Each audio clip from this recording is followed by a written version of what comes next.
ओडिशा कांग्रेस दलर वरिष्ठ नेता तारा प्रसाद बाहिनीपति पत्नी मीनाक्षी बाहिनीपति को राज्य कांग्रेस महिला सभानेत्री भाव दायित्व मिली।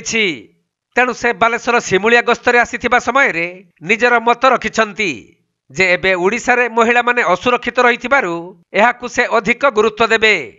तेबे महिला कार्ड को नहीं बीजेडी बीजेपी राजनीति करुथुवा बेले से मध्य महिला निकटरे पहुंची दल को मजबूत करिवे बोली कहिछंती।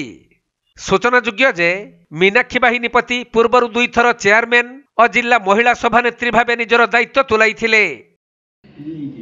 मु प्रथम धन्यवाद देवी हमर पीसीसी प्रेसिडेंट को धन्यवाद देवी, ओडिशा अजय कुमार को धन्यवाद देवी। मत जो ये पदवी देइचंती महिला कांग्रेस मु धन्यवाद न दे रही पारुनी। आमे कोरापुट जिल्ला रु आसीचु, छोट बड़ काम करी आसचु कांग्रेस दल रे। मोर आशा एवं भरोसा विश्वास रखी जे महिला मानकर जो निर्यातित होती महिला माने दुर्नीति रे जो लिप्त होती जो बीजेडी सरकार बीजेपी सरकार महिला मान को मिछ सत कथा भुआ बुलाई लोक मान को जो भाव में काम करुचंदी।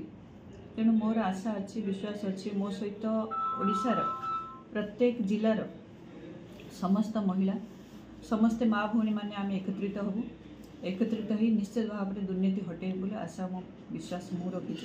आ मु कांग्रेस दल गोटे डिसिप्लिन दल शांतिर दल से मोर आशा अच्छी जे माँ मैंने मो सहित रहीकि शांतिर सहित वार्ता निश्चित भाव में देवे, कांग्रेस दल को मजबूत करेंगे एवं ये जो दुर्नीति कर दुर्नीति हटाइवाई आगू को बढ़े।